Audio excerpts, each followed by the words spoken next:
जय श्री कृष्ण। धारा चैनल पर आप सबका स्वागत है।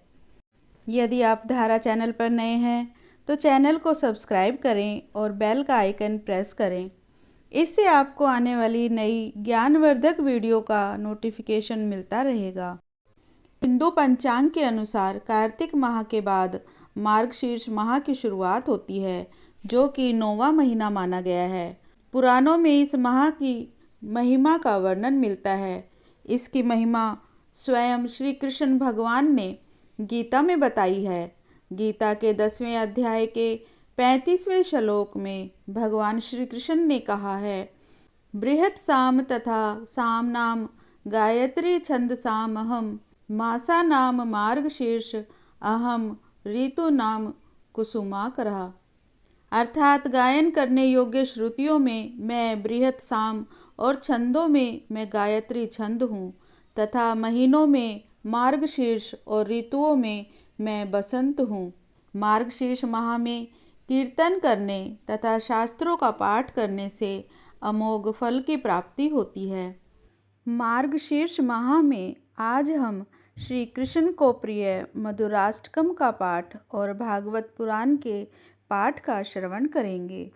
ओम श्री कृष्णाय नमः। श्री कृष्ण के प्रिय मधुराष्टकम में श्री कृष्ण के बाल रूप की मधुरता से माधुरतम रूप का वर्णन किया गया है।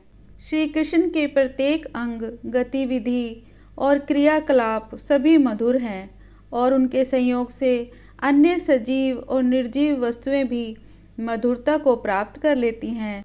प्रभु के परम प्रिय भक्त महाप्रभु श्री वल्लभाचार्य जी को मधुराष्टकम रचना के लिए शत शत कोटि कोटि नमन है।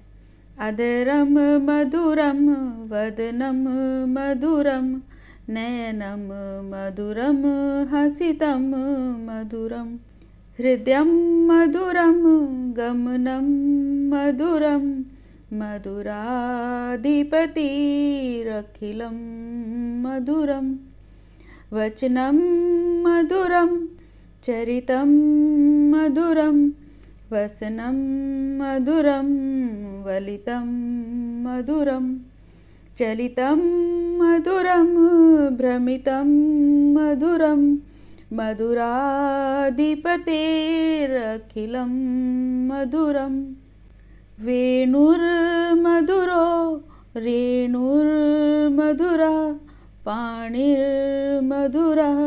पादो मधुरौ नृत्यं मधुरं सख्यं मधुरं मधुराधिपतेरखिलं मधुरं गीतं मधुरं पीतं मधुरं भुक्तं मधुरं सुप्तं मधुरं रूपं मधुरं तिलकं मधुरं मधुराधिपतेरखिलं मधुरं कर्णं मधुरं तरुणं मधुरं हरणं मधुरं रमणं मधुरं वमितं मधुरं शमितं मधुरं मधुराधिपतेरखिलं मधुरं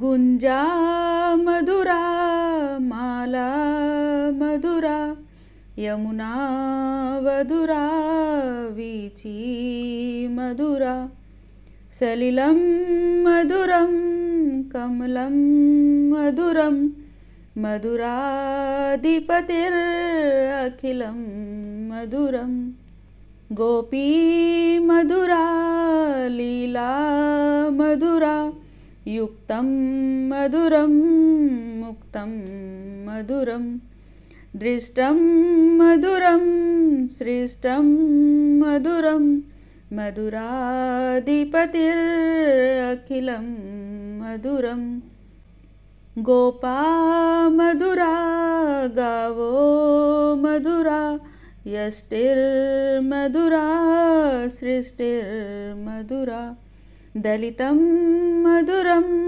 फलितं मधुरं मधुराधिपतेरखिलं मधुरं ओम श्री कृष्णाय नमः। श्रीमद् भागवत पुराण में अभी तक आपने जाना कि भगवान आदि वाराह द्वारा हिरण्याक्ष का वध और ब्रह्मा जी की रची हुई अनेक प्रकार की सृष्टियों का वर्णन। आज हम श्रीमद् भागवत पुराण के तृतीय स्कंद का 21वां एवं 22वां अध्याय कर्दम जी की तपस्या और भगवान का वरदान तथा देवहूति के साथ कर्दम प्रजापति का विवाह नामक अध्याय का श्रवण करेंगे। श्रीमद् भागवत पुराण तृतीय स्कंद 21वां अध्याय कर्दम जी की तपस्या और भगवान का वरदान। कथा आरंभ करते हैं। विदुर जी ने कहा, भगवान स्वयंभू मनु का वंश बड़ा आदरणीय माना गया है। अब आप मुझे उसी की कथा सुनाइए। ब्राह्मण, आपने कहा था कि स्वयंभू मनु के पुत्र प्रियव्रत और उत्तानपाद ने 7 द्वीपों वाली पृथ्वी का धर्मपूर्वक पालन किया था तथा उनकी पुत्री जो देवहूति नाम से विख्यात थी कर्दम प्रजापति को ब्याही गई थी। देवहूति योग के लक्षण यम आदि से संपन्न थी। उससे महायोगी कर्दम जी ने कितनी संतानें उत्पन्न की, वह सब प्रसंग आप मुझे सुनाइए। मुझे उसके सुनने की बड़ी इच्छा है। इस प्रकार भगवान रुचि और ब्रह्मा जी के पुत्र दक्ष प्रजापति ने भी मुनि जी की कन्याओं का पानी ग्रहण करके उनसे किस प्रकार क्या क्या संतान उत्पन्न की, यह सब चरित्र भी मुझे सुनाइए। मैत्रेय जी ने कहा, विदुर जी, जब ब्रह्मा जी ने भगवान कर्दम को आज्ञा दी कि तुम संतान की उत्पत्ति करो, तो उन्होंने 10,000 वर्षों तक सरस्वती नदी के तीर पर तपस्या की। वे एकाग्रचित्त से प्रेम पूर्वक पूजन और उपचार द्वारा शरणागत वरदायक श्री हरि की आराधना करने लगे। तब सतयुग के आरंभ में कमल नयन भगवान श्री हरि ने उनकी तपस्या से प्रसन्न होकर उन्हें अपने शब्द ब्रह्ममय स्वरूप से मूर्तिमान होकर दर्शन दिए। भगवान की वह भव्य मूर्ति सूर्य के समान तेजोमयी थी। वे गले में श्वेत कमल और कुमुद के फूलों की माला धारण किए हुए थे। मुख कमल नीली और चिकनी अलकावली से सुशोभित था। वे निर्मल वस्त्र धारण किए हुए थे। सिर पर झिलमिलाता हुआ सुवर्णमय मुकुट, कानों में जगमगाते हुए कुंडल और कर कमलों में शंख, चक्र, गदा आदि आयुध विराजमान थे। उनके एक हाथ में क्रीड़ा के लिए श्वेत कमल सुशोभित था। प्रभु की मधुर मुस्कान भरी चितवन चित्त को चुराए लेती थी।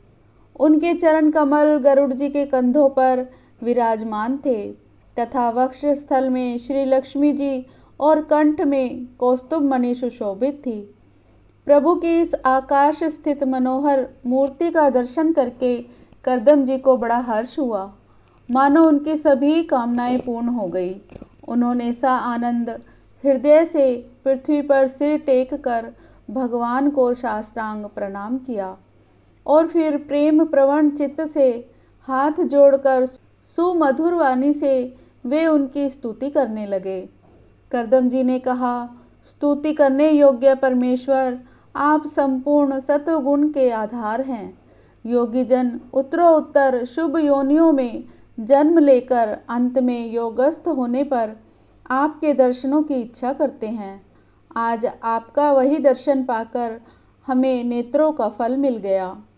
आपके चरण कमल भवसागर से पार जाने के लिए जहाज हैं।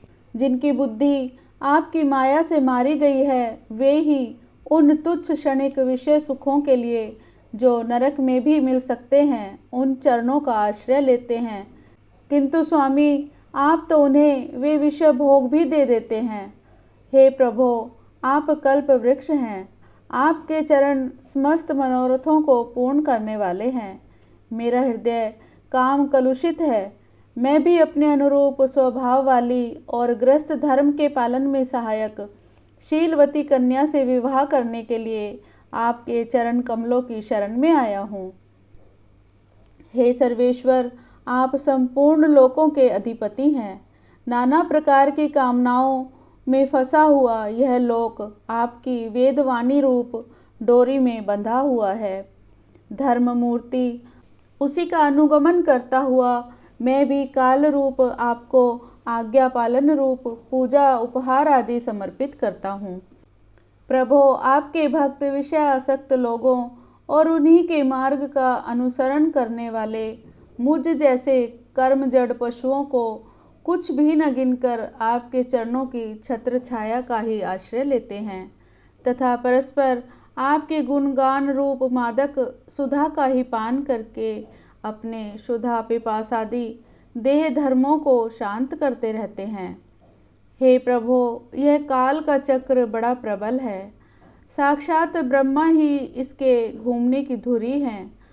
अधिक मास सहित 13 महीने हैं और 360 दिन जोड़ हैं। 6 ऋतुएं हैं, अनंत क्षणपल आदि इसमें पत्राकार धाराएं हैं तथा 3 चातुर्मास्य इसके आधारभूत नाभि हैं।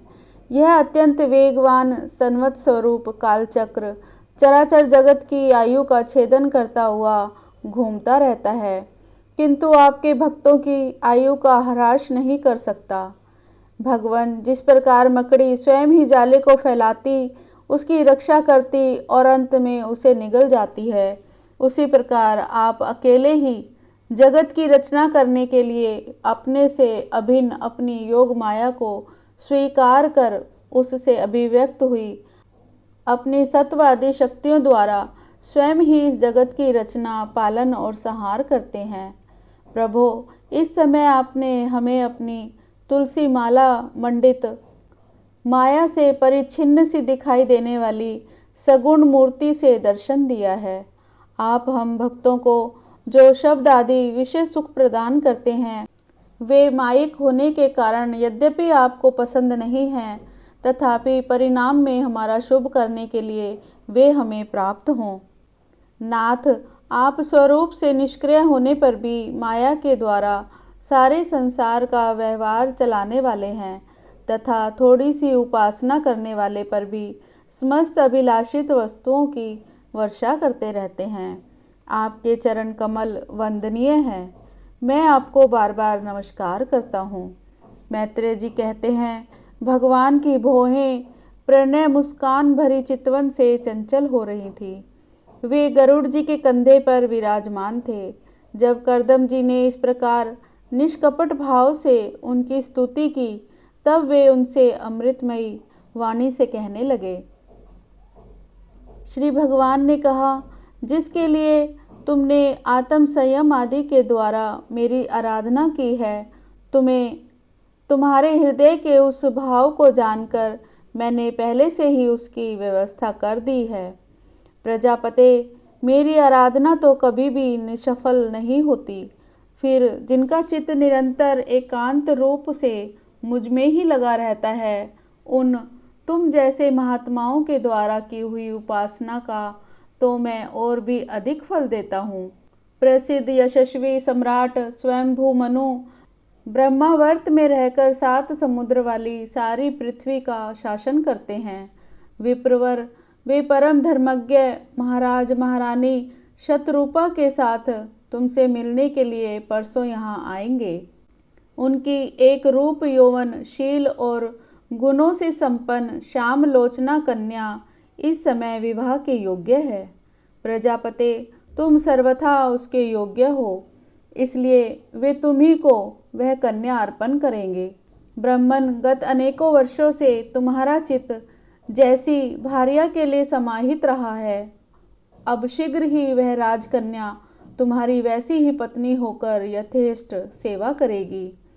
वह तुमसे मिलकर गर्भ धारण कर उससे 9 कन्याएं उत्पन्न करेगी और फिर तुम्हारी उन कन्याओं से लोक रीति के अनुसार मरीच आदि ऋषिगण पुत्र उत्पन्न करेंगे।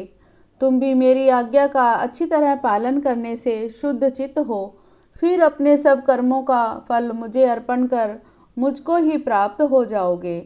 जीवों पर दया करते हुए तुम आत्मज्ञान प्राप्त करोगे और फिर सबको अभयदान दे अपने सहित संपूर्ण जगत को मुझ में और मुझको अपने में स्थित देखोगे। हे महामुने, मैं भी अपने अंश कला रूप से तुम्हारी पत्नी देवहूति के गर्भ में अवतीर्ण होकर सांख्य शास्त्र की रचना करूँगा। मैत्रेय जी कहते हैं, विदुर जी कर्दम ऋषि से इस प्रकार संभाषण करके इंद्रियों के अंतर्मुख होने पर प्रकट होने वाले श्री हरि सरस्वती नदी से घिरे हुए बिंदुसर तीर्थ से, जहाँ कर्दम ऋषि तप कर रहे थे, अपने लोक को चले गए। भगवान के सिद्ध मार्ग की सभी सिद्धेश्वर प्रशंसा करते हैं। वे कर्दम जी के देखते देखते अपने लोक को सिधार गए। उस समय गरुड़ जी के पक्षों से जो शाम की आधारभूता ऋचाएँ निकल रही थी, उन्हें वे सुनते जाते थे। विदुर जी श्री हरि के चले जाने पर भगवान कर्दम उनके बताए हुए समय की प्रतीक्षा करते हुए बिंदु सरोवर पर ही ठहर गए।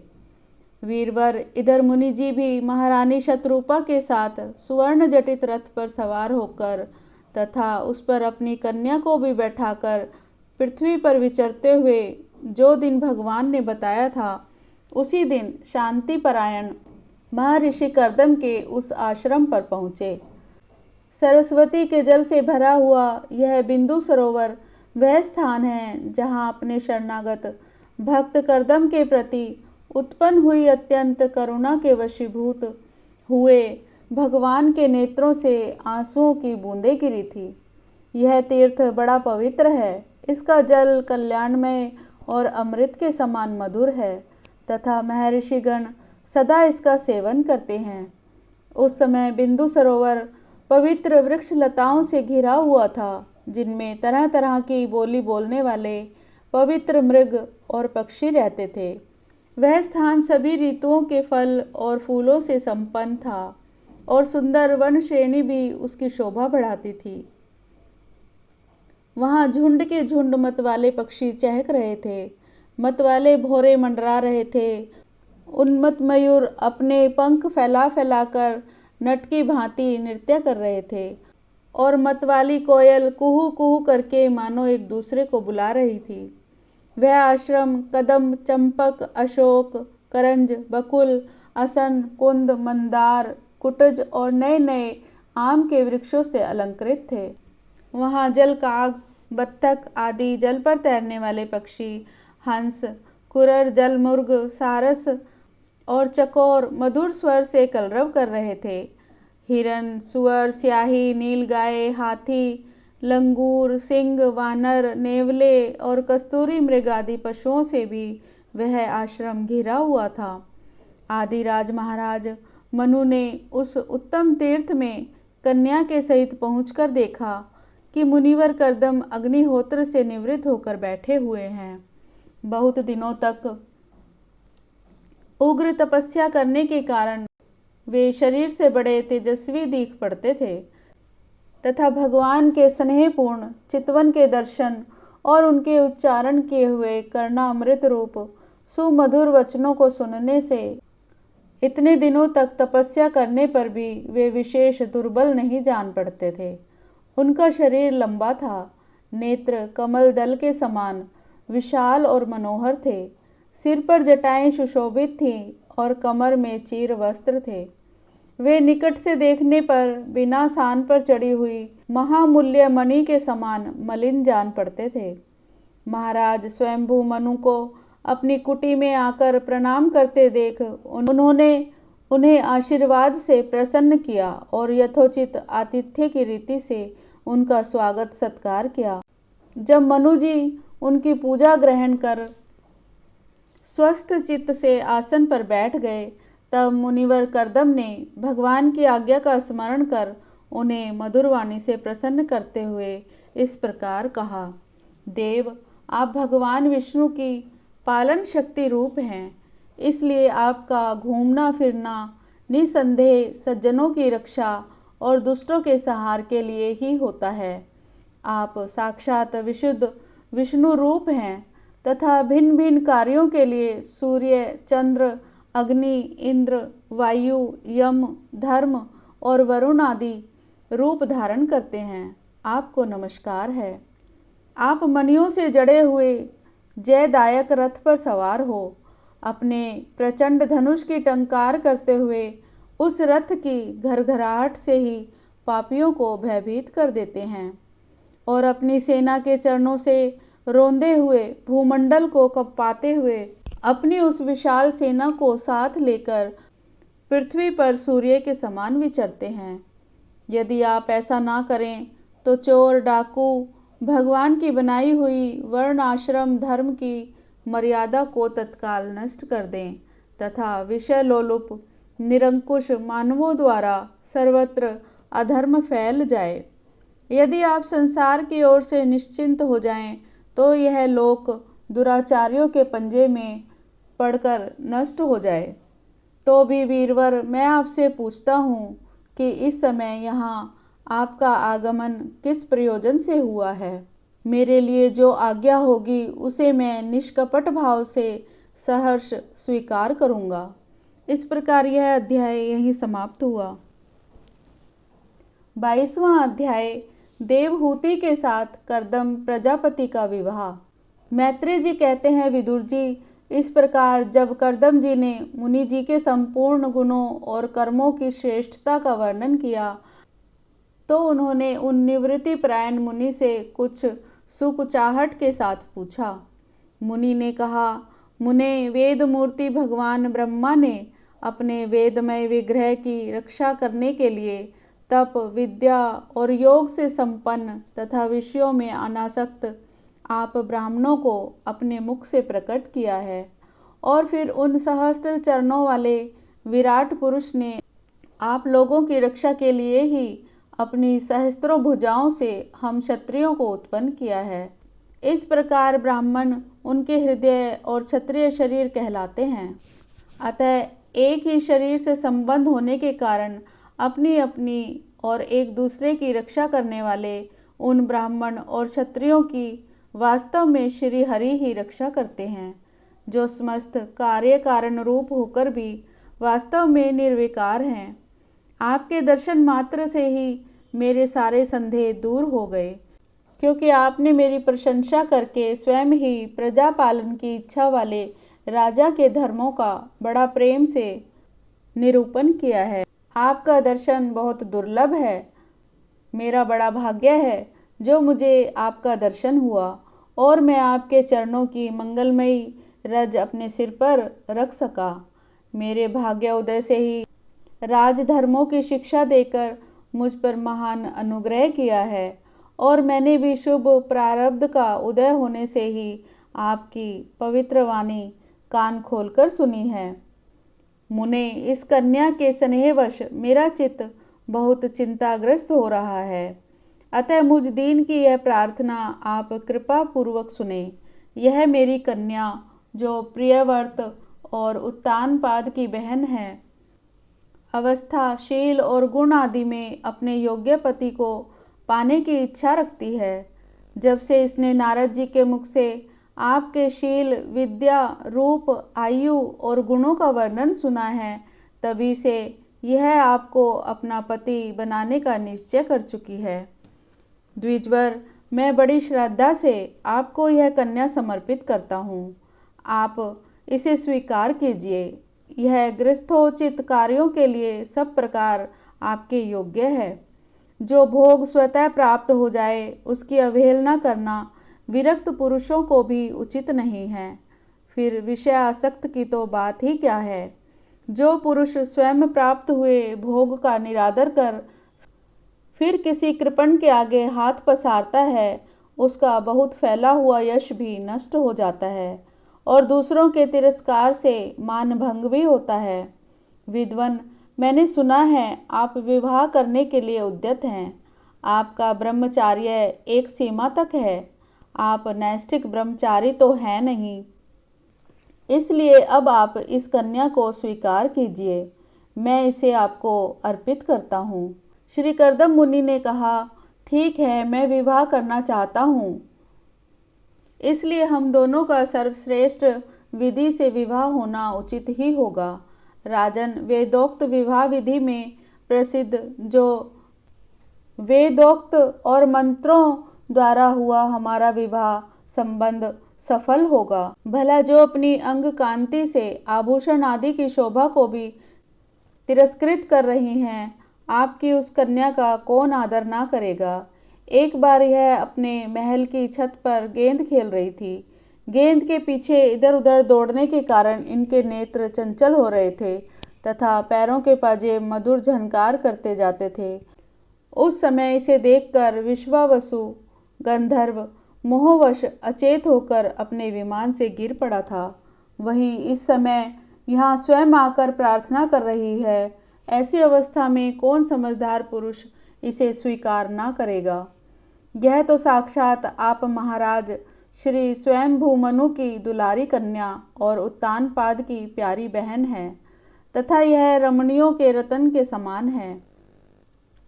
जिन लोगों ने कभी श्री लक्ष्मी जी के चरणों की उपासना नहीं की है उन्हें तो इसका दर्शन भी नहीं हो सकता। अतः मैं आपकी इस साध्वी कन्या को अवश्य स्वीकार करूँगा, किंतु एक शर्त के साथ। जब तक इसके संतान न हो जाएगी तब तक मैं गृहस्थ धर्म अनुसार इसके साथ रहूँगा। उसके बाद भगवान के बताए हुए संन्यास प्रधान हिंसा रहित शम दम आदि धर्मों को ही अधिक महत्व दूंगा, जिनसे इस विचित्र जगत की उत्पत्ति हुई है, जिनमें यह लीन हो जाता है और जिनके आश्रय से यह स्थित है। मुझे तो वे प्रजापतियों के भी पति भगवान श्री अनंत ही सबसे अधिक मान्य हैं।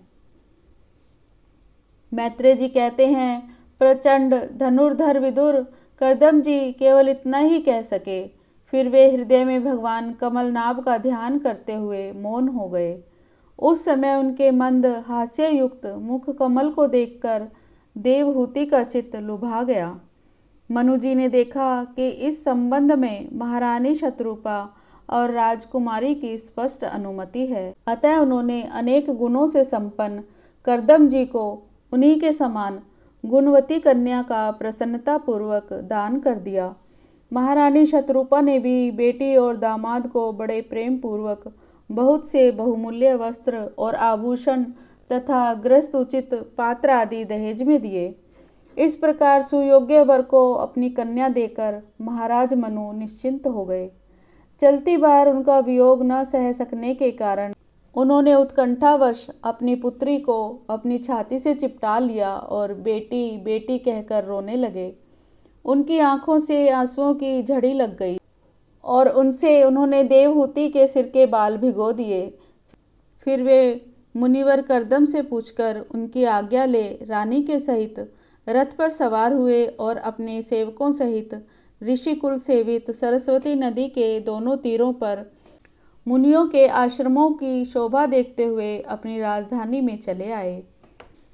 जब ब्रह्मवर्त की प्रजा को यह समाचार मिला कि उसके स्वामी आ रहे हैं, तब वह अत्यंत आनंदित होकर स्तुति गीत एवं बाजे गाजे के साथ आगवानी करने के लिए ब्रह्मवर्त की राजधानी से बाहर आ गए।